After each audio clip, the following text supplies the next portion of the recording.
Okay, now kita tengok pre-competition nutrition sebelum dia masuk competition. In most sports, kita tahu pre-competition nutrition involve a fine tuning of nutrient status alongside the pursuit of comfort. Jadi untuk combat ni dia sama saja kalau kita tengok dalam mana-mana sports. Okay. Yang mana kita advise dia untuk ambil carbohydrate intake 1 gram per kilogram in the hours before the exercise. Kita guna rule of thumb tu lah. Yang kita selalu cakap tu. So make sure that carbohydrate intake tu dia makan tu mesti easily digested, low fat and also low fiber carbohydrate rich food. Jadi macam mana ya kita nak make sure kan bahawa semua atlet ni tadi kita nak manage the post weight in recovery, gut comfort and competition nutrition concurrently. Dalam masa yang sama ni kita nak fikir ketiga. Satu, kita nak make sure kan macam mana kita nak recover dia punya post weight in tu. Macam mana kita nak pastikan bahawa dia have a gut comfort. And also ketiga, kita nak pastikan bahawa they have a good competition nutrition concurrently. Tiga-tiga ni. Okay, kita akan tengok. Okay. Sebenarnya post weigh in, there is a crossover time point where nutrition priorities they change daripada recover to competition. Jadi for athletes yang dia timbang berat badan a day prior to competition, they achieve recovery goal prior to sleep makes sense, thus permitting to focus on competition preparation upon waking. Maknanya sebelum dia tidur tu, dia punya goal dia adalah untuk recover. Dan bila dia bangun tu, dia fokus dia makan dia adalah untuk competition.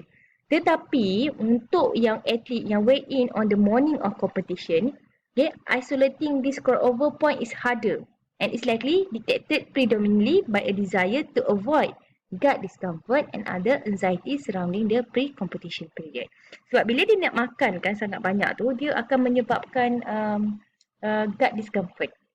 Jadi assessment of recovery requirement and preparation of and access to appropriate fluid and food should take place ahead of time, allowing recovery to begin immediately post weigh-in. There may be a conflict between rehydration goal where lower osmolality or energy beverages enhance gastric emptying and also the nutrient restoration goal where aggressive carbohydrate replenishment may slow the gastric emptying. Dalam keadaan ni, atlet kena make specific decision regarding their nutrition priorities. Fighter, commonly select fluid in the period immediately, which is 30 to 60 minute post weigh in. Sebab itulah dia akan ingest the ORS. That may be a suitable choice for those that prioritize the rehydration. Whereas traditional sports drink, gel, chews and candy or other high GI food, they are portably and easily digested carbohydrate sources that provide a post weigh in solution targeted toward fueling. Kemudian, liquid boluses aim to maximize the gastric volume ataupun emptying could include sweetened milk to provide protein and carbohydrate simultaneously and thus address additional nutrition goals, but again, decision may need to be made regarding the importance of recovering fluid versus the energy ataupun carbohydrate.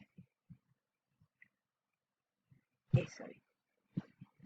In the second hour of recovery, athlete, lepas 2 hours of recovery lah, athlete may wish to begin solid food consumption. So selalunya dia akan fokus kepada carbohydrate rich, low fiber, low fat selection. Sebab ini semua dia akan bantu will be the best promote glycogen storage while lessening the potential of GI discomfort. And selalunya kita akan suruh atlet tu continue minum air. Tapi make sure water is consumed alongside the sodium rich food ataupun electrolyte containing beverages. This is may not be required. So hanya minum air biasa je, air kosong saja. In reality, many common food are either high in sodium and or easy to add salt to and are suitable as recovery meals. When controlling food composition is difficult, and or an athlete doesn't want to or cannot eat a larger meal, they will continue to drink an ORS. Okay, sebab apa? Dia nak address the hydration alongside sugar-rich snacks or sport food will address the carbohydrate requirement. Jadi kalau untuk atlet ni dia tak kadang-kadang dia tak selesa, so dia lebih suka untuk minum ORS and although dia akan makan snacks lah yang sugar rich. Okay. Similarly, many sport drinks are convenient choices. Selain tu buat dia akan minum sports drink jugalah. Yang kita tahu bahawa dalam sport drink tu, okay, dia ada untuk rehydrate boleh and untuk refilling pun boleh. Sebab dia ada karbohidrat, kadang dia ada sodium, and also consuming salt snack concurrently will further support the fluid retention. Proactive strategies addressing rehydration and glycogen replacement should continue until recovery is achieved. For example, consumption of 125 to 150% of fluid deficit and adequate carbohydrate or until continued consumption causes GI stress or interfere with competition preparation. Maknanya, salah satu strategi dia, dia hanya orang kata makan, atau minum sehinggalah dia rasa ada GI stress and also benda tu boleh mengganggu dia punya competition preparation. Jadi kesimpulan yang saya boleh cakap kat sini, these are more practical application and a summary. Saya akan bagi satu table that is summarize the whole thing saya ajar tadi. Weight cutting dalam combat sports is a contentious issue. It may indirectly increase competitive success, tapi dalam masa yang sama, dia boleh decrease absolute performance and present a health risk. So athlete ni, dia kena familiarize themselves with the associated risk and the evidence-based method to manage them. Avoid extreme magnitude of acute weight and in particular of body water fluctuation will best preserve the performance and health of the athlete. Saya akan tunjuk satu table yang mana table ni dia akan summarize the key pre and post weigh-in nutrition recommendation.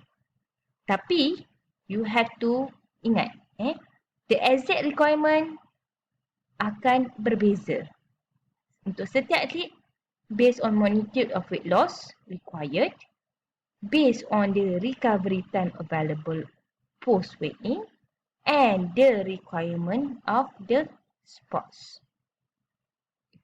Okay, again saya cakap these recommendations, okay, they must be vary. The exact requirement akan vary. Sebab satu, dia akan based on the magnitude of weight loss. Kedua, kita tengok dari segi recovery time frame. Sama ada sekejap recovery time frames, a day before the competition ataupun just a few hours before the competition. And also the third one, the requirement of the sport. Jadi combat sport athlete, kita advise untuk develop a plan that include a well-practiced routine as well as continually evaluate and refining the acute weight loss and the recovery processes throughout their career.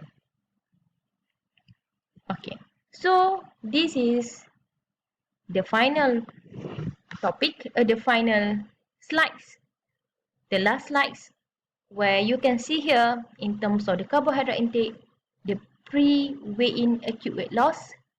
Usually kita aim maintain the habitual intake if glycogen depletion is not the goal, ataupun the athlete should consume less than 50 gram per day for 3 to 7 days if glycogen depletion is a goal. Tetapi lepas dia dah timbang tu, okay, during the recovery ataupun sebelum competition, they have to consume using the rule of thumb, which is 1 gram per kilogram of body weight, okay, 1 hour prior to exercise, plus 5 to 10 gram per kilogram of body weight post weigh-in. Kalaulah berlakunya depletion of glycogen. In terms of fluid, okay, kalau pre-weigh-in, kita tahu they have to dehydrate, where they have to decrease 24 hours prior to weigh-in. So the exact degree of fluid restriction or requirement for additional sweating will depend on magnitude of fluid loss required. Bila dia dah timbang berat badan, dan dia kena recover balik. The post-weigh-in recover atau before decomposition, 125 to 150% of fluid losses consumed as 600 to 900 ml bolus immediately post-weigh-in with remainder consumed at regular intervals, which is every approximately 15 to 20 minutes, while GI comfort persists. The third one is sodium. Okay, kalau pre-weight loss is less than 500 mg per day, kalau post-weigh-in, we have to make sure that they have to consume more than 50 mmol per liter. If dia kata they consume only fluid or more than 1,150 mg from either food and or fluid for every liter of fluid. Untuk fiber, sama saja pre and post. Sebab apa kita tahu dia boleh menyebabkan GI discomfort. So the recommendations is less than 10 gram per day. So this is the key pre-weigh-in acute weight loss and post-weigh-in recovery and pre-competition dietary recommendations. These are all the supplements for combat you can use. You can just read by yourself. With that, thank you.